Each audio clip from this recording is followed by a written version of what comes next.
Good, bright and beautiful morning. How are you doing today? Did you sleep well? Eat a good breakfast? Bean Dip just had some breakfast, and I don't know how willing she'll be to stay in this video, but we'll see.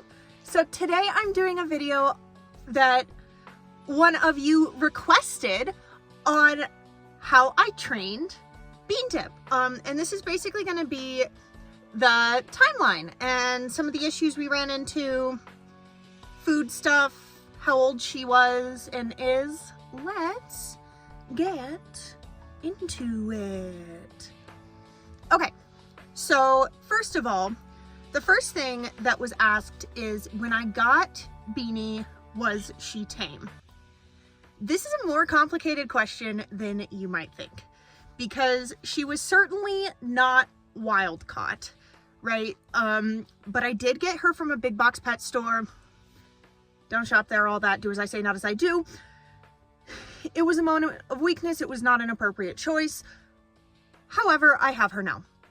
But anyways, she had pretty much not been handled the entire time she was there. She was about 6 months old. And she may have been handled when she was younger, but she had not been handled in quite a long time. So when they pulled her out of the cage, her wings were clipped, which not cool. But it was too small for her to even experiment with flying, the cage that they had her in. And then they had to like grab her. And when I first got her home, she wouldn't come near me. She would not come near me. She absolutely hated me. Or not hated, but she was terrified. But fortunately, we live in a pretty small space. It's a car. So I was able to bond with her pretty easily.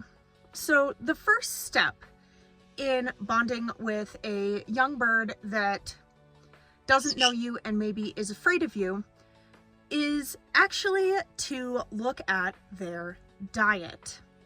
So Bean Dip came to me on an all seed diet.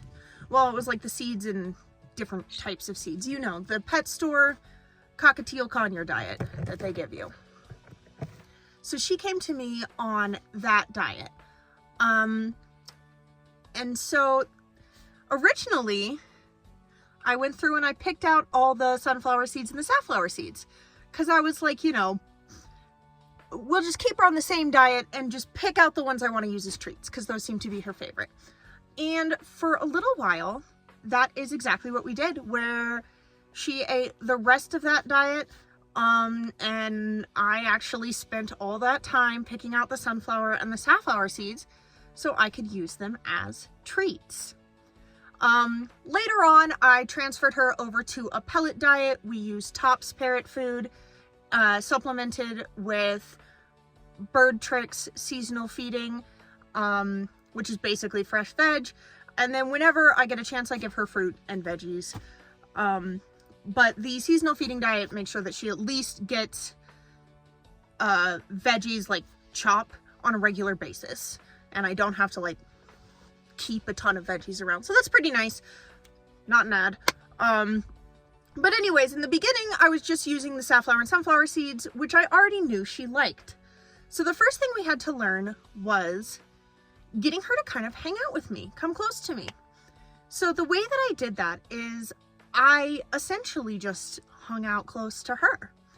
First, I just started hanging out with the cage, next to the cage. Then when she started kind of coming up to the front of the cage to come visit me, I would leave it open and she'd come out a little bit, and then she'd go back in to hide from me, and she'd come out a little more and she'd go back in. And once she got comfortable around me in general, we learned our first trick. And Bean Dip's first trick was step up. Now, it's really important that we remember that step up, yeah, she's like, are you asking for something? It's really important that we remember that step up is a trick.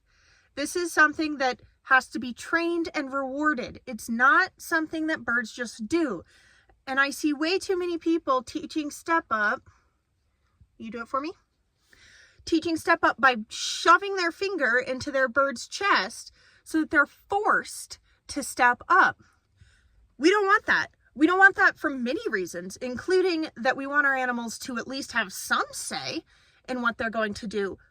But we also don't want that because it's gonna impair our training later, like our recall training. Even if you're not flying outdoors, it's nice to be able to call your animal, and if the only way that they will step up is if you shove your finger in their chest, you're gonna have a very hard time calling them from any distance. When I was initially training Bean Dip to step up and generally not be too scared of me, what I would do is I would leave her cage door open and I would wait for her to come towards me, show some interest, and then I would give her a treat. As she started doing that more often, I started offering her my hand. And then if she touched it at all in any way, then she would get a treat for that. I moved into offering her my hand, and if she stepped up at all, then she would get a treat for that. But I made sure to put her back down pretty quickly. I didn't try to hold her for too long. If she stepped up, she got a treat, she got set back down. So it wasn't a commitment on her part. It wasn't, oh, if this big monster thing picks me up, I gotta hang out. No, it was real quick, just up and then down. So she knew that it wasn't like gonna be a whole issue if she decided to step up for me, which is pretty big. You wanna make sure that your animals feel like this is little, right? Now over time, and every time I gave her a treat, right? Over time, it became something that I incrementally reward. Like, I don't reward it every time she steps up, but I still will occasionally ask her for a step up and give her a treat. We will do that right now. Here's my treats. This is super easy for her. Step up. Thank you. Yeah, good job. Now, of course, she doesn't mind hanging out on my finger. So it's not like a huge issue anymore. So the second thing that I kind of worked on with her was bonding. So once she was able to step up without fear or anything like that, we started working on like bonding type things. So I would take her everywhere with me. I would put her on my shoulder. Now remember, at this point, she's, according to the pet store, about 6 months old. So I would bring her on my shoulder. She had her wings clipped so she couldn't fly away. I don't suggest clipping your bird's wings, but it was kind of convenient for the bonding experience.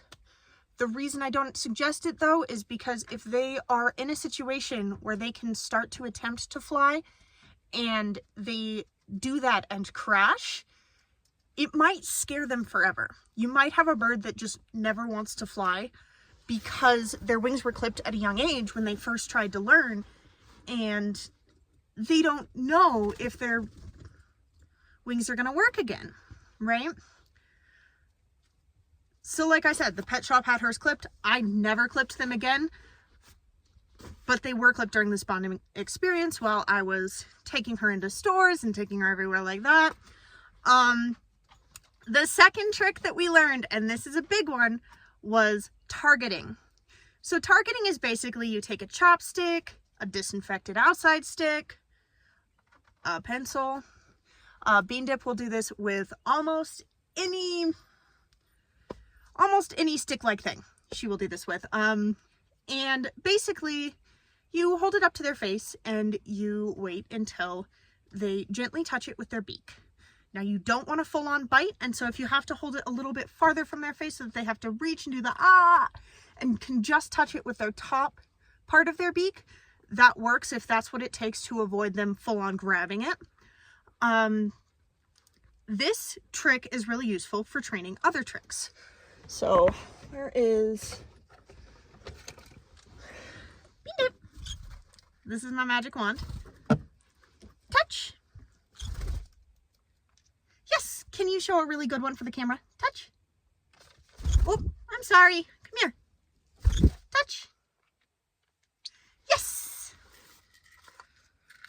So that's the second trick we learned. And that's an important trick for a couple of reasons. One of those reasons is that birds bite. You can kind of get them to bite less, but they're going to bite sometimes at some point. Do you want to touch? So let's say you want your bird to go back in their cage and they are in an especially bitey mood.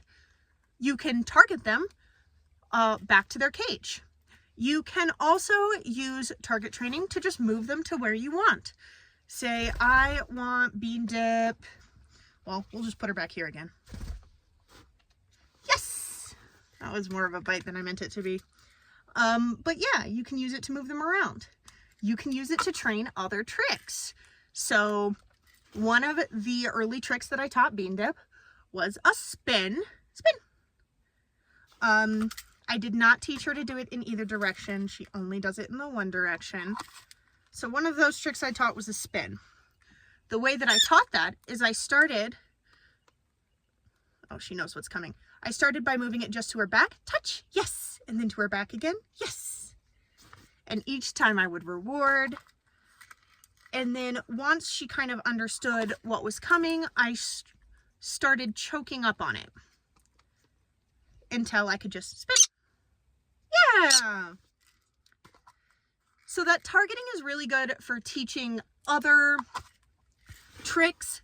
The last thing it's really good for, as you saw in one of my previous videos, which is linked below, that's that desensitizing video, is getting your birds or any animal, you can teach a lot of animals to target, it's getting your bird or any animal to interact with something that they find scary without just following a treat. So why not lure them with treats? Sometimes you can. Sometimes you can just lure them with treats.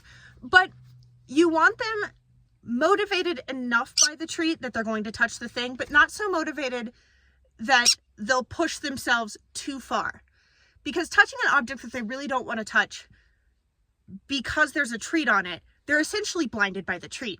There's a treat, I'm going to get the treat, that's all I want. I understand why that seems like a good idea. However, that can cause them to actually increase their fear for that object because they're not overcoming it at a reasonable rate. So it's target training kind of splits the difference there that keeps them from over pushing and becoming more afraid of whatever you're working with. Because they have to touch the target and then they come back to you for the treat. So targeting was our second trick. Going upside down and flipping over and spin were around the same. I've got a lot of videos of both of those on my channel. But those were like around the same time frame. So I'm not going to super go into that. Let's see. What else? Yeah, I am not a free flight trainer. I will not teach you to take your bird outside on YouTube. That would be unethical. What I will say is that you need to teach your bird you need to recall train your bird. And that's basically any kind of, come here. You want to come? So what you're going to do to get that response indoors, hire a real free flight trainer. It's not me. What you're going to do to get that response indoors is you're basically just going to extend your step up. So you're going to start by offering your step up at the normal place, and then you'll move it here and see if you can get that little hop. That was a good hop. That was a good hop. Oh, these are small. You go upside down? Thank you. So once we get that little hop, we're going to extend the hop. Good hop. And you can do this if you get them like I did with Bean Dip when her wings were still clipped. You can do this with a bird who has clipped wings, just these little hops. Can you go back? You go back. No? Okay. And eventually you're going to extend it further and further and further. Come. Until you can walk all the way across the room. You can try calling them from around corners. You can, yeah, all of that. Then you're going to need to teach stationing. Stationing is essentially when you teach a bird the go back command. This is actually one that Bean Dip won't do inside here because I just don't have enough space for it to be an effective stationing command. Do you want to step out? No, you want more trees. But I'll insert a video of her doing it. But basically how I taught stationing is that I had a friend use the magic wand, the targeting stick, to have her go to a place. She would go there, and we would say yes, and at first we rewarded her when she got to the target. The problem with that is that she started just flying to the friend and stealing the stick. So what we ended up doing is she would go to where we wanted her to station, touch the stick, she'd get the bridge, which can be a clicker or it can be your voice. It's basically the thing that says, yep, that was what I wanted, because we can't get the treat to their face fast enough for that to be that's what I wanted. So she would get back to the stationing spot, click, yes, that's what we wanted, and then I'd call her and she'd come back to me for the treat. So the entire trick was go back and then come to me. And like I said, we trained that by having one of my friends stand there with the magic wand targeting stick, have her go touch that, and come back to me. That stationing is pretty important, partly because it allows you to get them a little more exercise. Instead of just flying to you and now you've got to walk back over, set them on the perch, walk away again. Now you can say, okay, go back, and they'll fly by themselves. This is really important for all kinds of flight because exercise is amazing. We want our birds to be fit. We want our birds to be fit for so many reasons. Just side note, like muscles can help them if they ever get egg bound, if they have like, it helps with depression, all kinds of things. If they ever escape and get chased by something, muscle, muscle, muscle. If they ever escape and need to get back to you, those muscles are so important. Keep your birds fit. So that's going to conclude our video on the first few things you should do with your bird, including diet conversion, bonding, step-up training, targeting, and then recall and stationing. Those are the super important things you need to start out with that'll make any bird a better pet and a better companion. Thank you so much for watching all the way through. I know this one was a long one. Don't forget to follow me on Instagram. That is linked in the description. Have a great rest of your day.